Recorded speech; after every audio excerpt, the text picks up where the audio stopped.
जिस समय मध्य प्रदेश में सरकार बनी थी। हमारे साथियों को याद होगा कि जिस समय मध्य प्रदेश की सरकार बनने का और समर्थन जुटाने का काम चल रहा था, लोग ढूंढ रहे थे कि विधायक कहां हैं, जिस पार्टी को सबसे ज्यादा समर्थन मिलेगा उसी की सरकार बनेगी। बीजेपी भी ढूंढ रही थी विधायकों को, कांग्रेस भी ढूंढ रही थी। और मुझे याद है उस समय जो मुख्यमंत्री बने थे कांग्रेस के, उन्होंने कहा कि समाजवादी पार्टी अगर समर्थन कर देगी तो हमें दूसरे दल से भी समर्थन मिल जाएगा और गवर्नर भी हमें बुलाएंगे शपथ के लिए। मुझे याद है वो दिन सबसे पहले समाजवादी पार्टी ने अपने इकलौते विधायक का समर्थन दिया, उसके बाद दूसरे दल का समर्थन मिला और उसके बाद गवर्नर ने बुला करके कांग्रेस की सरकार मध्य प्रदेश में बनाने का मौका दिया। मैं आज दावे के साथ कह सकता हूं, अगर समाजवादी ने उस समय समर्थन नहीं दिया होता तो पहले कांग्रेस की सरकार नहीं बनती। अगर किसी ने समर्थन देकर के कांग्रेस पार्टी की सरकार बनाई थी तो वो समाजवादी पार्टी का इकलौता विधायक था जिसने समर्थन किया, तो उसके बाद कांग्रेस पार्टी की सरकार बनी। लेकिन ऐसा खेल तो देश में नहीं खेला गया होगा। मुझे तो खुशी है इस बात की कि आपके बनने वाले विधायक ये कह रहे हैं कि हम कोई कमीशन नहीं देंगे, हम अपना वेतन भी गरीबों में बांट देंगे। लेकिन मध्य प्रदेश के लोगों को याद होगा कि आप विधायक खरीदे गए करोड़ों रुपए में, एक नहीं, दो नहीं, तीन नहीं, 10 नहीं, 15 नहीं, पता नहीं कितने विधायक खरीद लिए थे बीजेपी ने। इस्तीफा दे दिया उन्होंने, फिर जिता दिया बीजेपी ने और सरकार भारतीय जनता पार्टी की बन गई। अगर बेईमानी से किसी ने बनाई तो भारतीय जनता पार्टी ने बेईमानी से सरकार बनाई की बात है। अगर कोई विकल्प राजनीति में दे सकता है तो वो है समाजवादी लोग। इसलिए मैं आप सबसे निवेदन अपील करने आया हूं। आपने कांग्रेस का भी राज देखा है, बीजेपी का भी राज देखा है। जिन लोगों ने कांग्रेस की सरकार देखी होगी उन्हें भी याद होगा कि कांग्रेस ने क्या काम किया। आज जो गरीबी, बेरोजगारी या बड़े पैमाने में महंगाई दिखाई दे रही है, कहीं न कहीं कांग्रेस भी दोषी है, क्योंकि जो फैसले उन्होंने लिए उस समय अगर हमारा प्रदेश और देश खुशहाल हो जाता तो शायद हमारे लोगों को इतना सामना नहीं करना पड़ता चीजों का।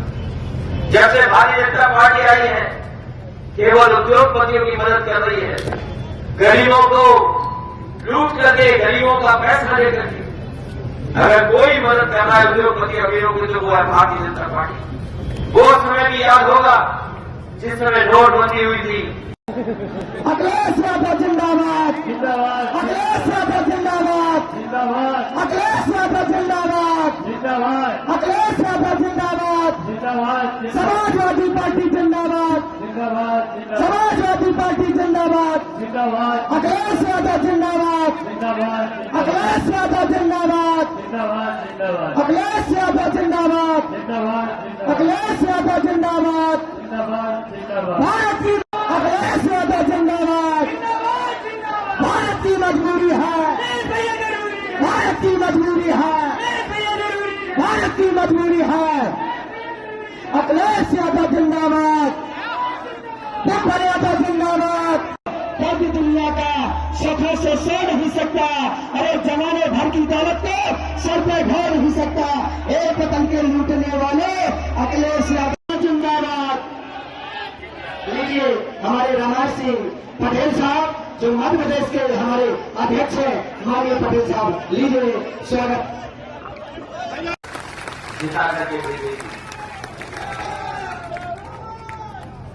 वैसे तो अखबारों में आपने बहुत कुछ पढ़ लिया होगा।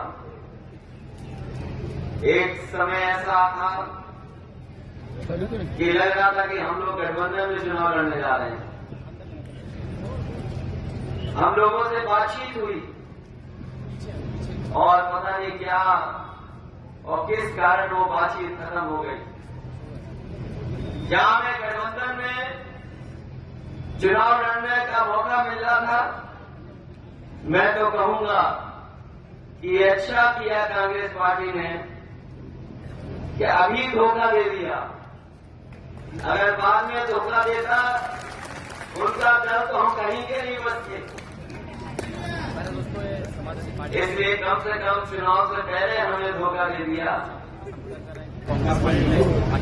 और उस धोखे की वजह से हमें पुष्पेंद्र अहिरवार जी को चुनाव लड़ना पड़ रहा है।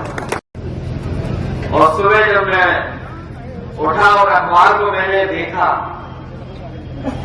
हालांकि अंग्रेजी अखबार तो यहां कोई नहीं पढ़ता होगा, किसी ने नहीं पढ़ा होगा, हमारे पत्रकार साथियों को तो पता होगा, लेकिन जैसे ही मैंने सुबह 6 बजे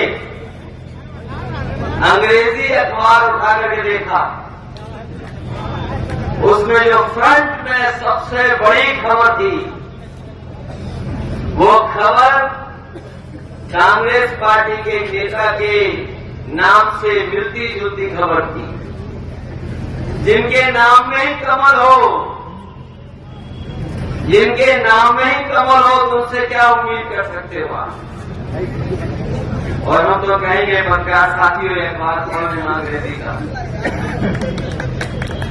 जो कभी इंटरव्यू दिया है और इंटरव्यू में जो छपा है, मुझे नहीं पता कि मध्य प्रदेश की जनता इस बात को कैसे लेगी, लेकिन उत्तर प्रदेश की जनता तो समझती है। अगर दूर से भी कोई बात कही जाती है तो जनता समझ लेती है कि किस दिशा में आप जा रहे हो। जिनके नाम पे ही कमल हो तो उससे क्या उम्मीद करोगे आप? वो बीजेपी की भाषा ही बोलेंगे, कोई दूसरी भाषा नहीं बोलेंगे। और हमें जो जातिवादी कह रहे हैं, समाजवादी लोग कभी जातिवादी नहीं हो सकते। समाजवादी लोग तो हर वर्ग के लोगों को साथ जोड़ करके साथ चलने का काम करते हैं, वो कभी जातिवादी नहीं होते। सिलेंडर को लेकर के भी हम नई योजना शुरू कर रहे हैं।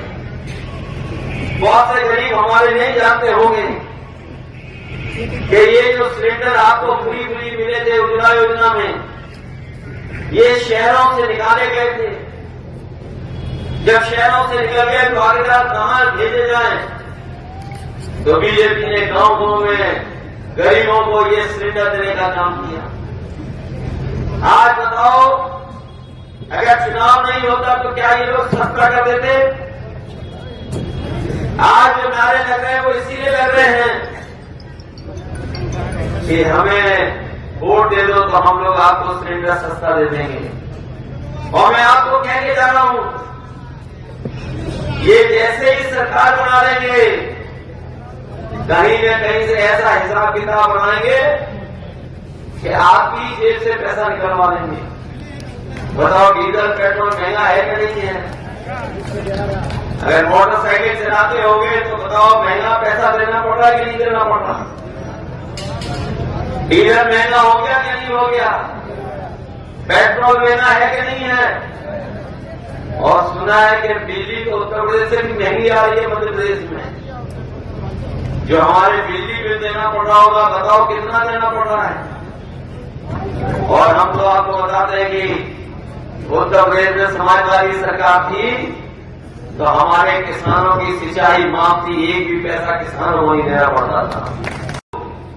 हम आपको भरोसा दिलाते हैं, अगर बीमा की किस्त को भी देना पड़ा तो सरकार के खजाने से देंगे और अपने किसानों के नुकसान की पूरी भरपाई करेंगे।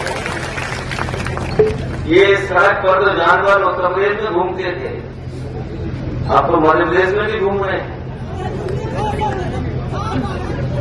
ये तो उत्तर प्रदेश में खेत खा रहे थे, ये तो मध्य प्रदेश में भी खा रहे हैं। कहीं ऐसा तो नहीं है कि उत्तर प्रदेश की सरकार से कुछ मध्य प्रदेश के लोगों ने सीख लिया हो यहाँ की सरकार ने, या हो सकता है मध्य प्रदेश की सरकार से उत्तर प्रदेश की सरकार ने सीखा हो। हमारे यहाँ तो 60 सड़कों पे हैं, आपके यहाँ तो जानवर खड़े पड़े हैं सड़कों पर। बताओ, ये सरकार 10 साल से क्या कर रही थी? क्या कर रही सरकार आखिरकार? दिल्ली की 10 साल और प्रदेश की कितने साल हो गए? तो कुल मिलाकर के कितने साल हो गए? बताओ, 30 साल में ये सड़कों से जान नहीं हटा पाए। और ये सरकार कह रही थी कि हम अपने किसानों की आय तो पूरी कर देंगे।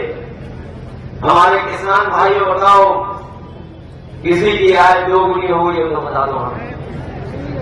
यहाँ बैठे हुए किसान भाई कोई हमें बता दे, किसी की आय दोगुनी हो गई हो। और जब आपकी गेहूं की फसल आई थी, सरकारी खरीद तो क्यों हुई, लेकिन आरटीओ के माध्यम से बड़ी बड़ी कंपनियां आपका गेहूं खरीद करके ले गई। नमस्कार, मैं हूं मानक गुप्ता। अगर आपको हमारा ये वीडियो पसंद आया हो तो इसे लाइक और शेयर जरूर करें। और हां, हमें सब्सक्राइब और फॉलो करना ना भूलें, ताकि आप देश और दुनिया की कोई खबर मिस ना करें। तो जुड़े रहिए हमारे साथ और देखते रहिए न्यूज़ 24।